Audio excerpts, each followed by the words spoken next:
Hatuwezi tukaambia tu kwamba wanaharakati ni waongo bila kuwa na idadi sahihi ambayo inayotajwa na serikali, kuwa prove wrong wale ambao wanaotaja hiyo idadi ambayo inayoleta taharuki kimataifa. Hakuna mashine ambayo ya kuhesabia maiti. It means kwamba unapozungumza kwamba mashine ya kuhesabia maiti hakuna, means kwamba maiti hizo sio 30 sio 40, ni nyingi mpaka zinakuwa zinahitaji.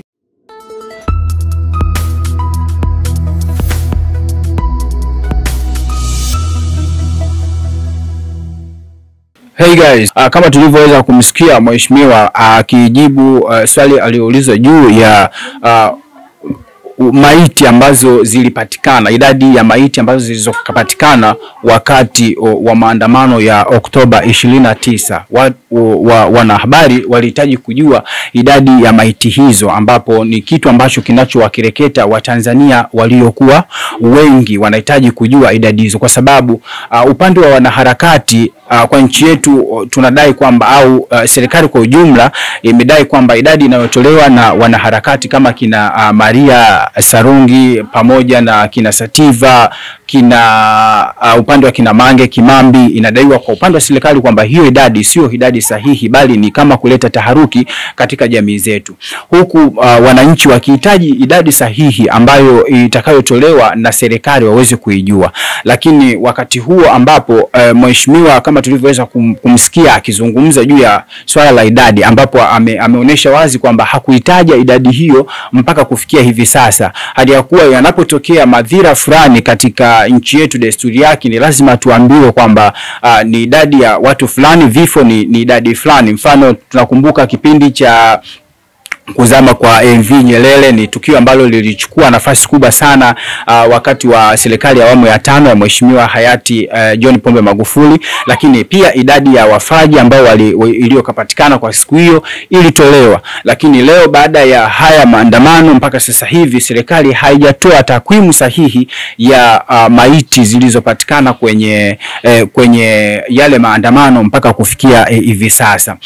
Hivyo basi waandishi wa habari wakataka kutambua kiundani, lakini mheshimiwa akaonesha kwamba hakukuwa na idadi sahihi, kwa sababu hata yeye pia ameshindwa kuitaja hiyo idadi stahiki, kitendo ambacho kinachozidi kuwaumiza Watanzania, kwa sababu wanahitaji kujua ukweli, kwa sababu hatuwezi tukaambia tu kwamba wanaharakati ni waongo bila kuwa na idadi sahihi ambayo inayotajwa na serikali, kuwa prove wrong wale ambao wanaotaja hiyo idadi ambayo inayoleta taharuki kimataifa, kwamba hiyo idadi ambayo inayochafua taifa letu kimsingi. Kwa hiyo ni lazima serikali itaje hii idadi.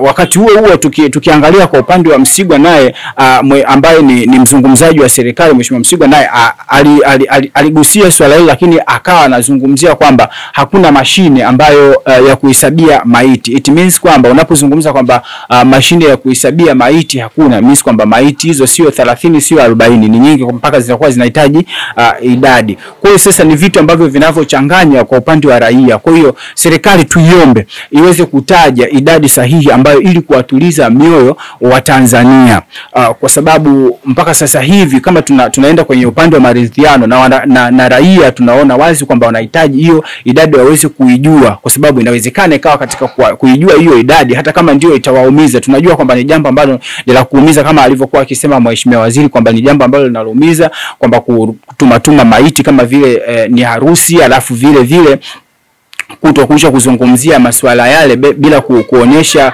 sehemu zilizoathiriwa na vitu vingine. Tukizungumzia swala za sehemu zilizoathiriwa, Watanzania kwa nini hawataki kuzungumza juu ya sehemu zilizoathiriwa? Tunaelewa wazi nafsi ya mtu ni tofauti na mazingira ya mali. Mali ni kitu ambacho kinachotafutwa, lakini nafsi za watu hazitafutwi, na ndio maana unakuta wengi tunahitaji au wanahitaji kutambua juu ya hii idadi ili nafsi zao siweze kutulia. Inawezekana kama wameshajua labda waliofariki labda ni watu 300, inawezekana nafsi zao zikatulia wakajua kwamba kweli katika yale yaliyopita walikufa watu 300, wakajiwekea tu kwenye rekodi yao.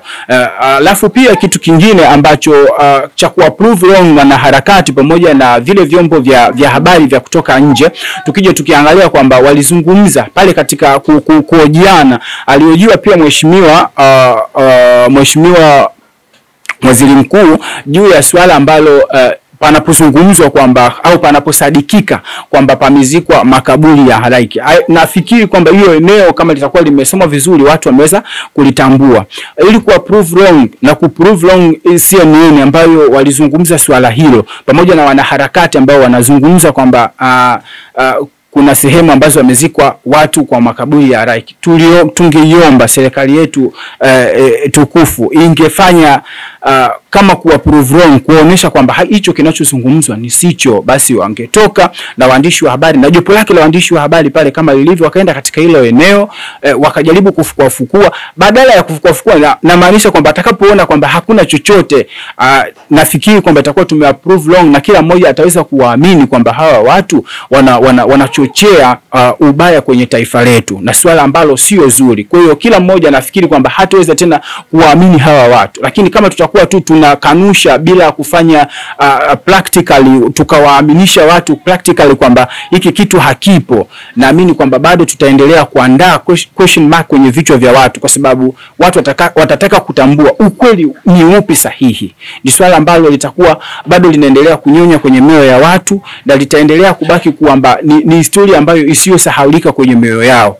Kwa hiyo ili kuweza kuliweka sawa hili, ni lazima tuiombe serikali ifanye practically ili swala ili liweze kupita na watu waweze kukaa kama tunavyohitaji au ilivyohitaji serikali kukaa chini na wahusika na wadau mbalimbali ili kuweza kulimaliza ili swala likapita. Lakini kwanza haya mambo yangefanyika kuwaaminisha watu, kuwaonesha watu kwamba hayo yanayozungumzwa yote sio ya kweli. Ukweli ni huu hapa.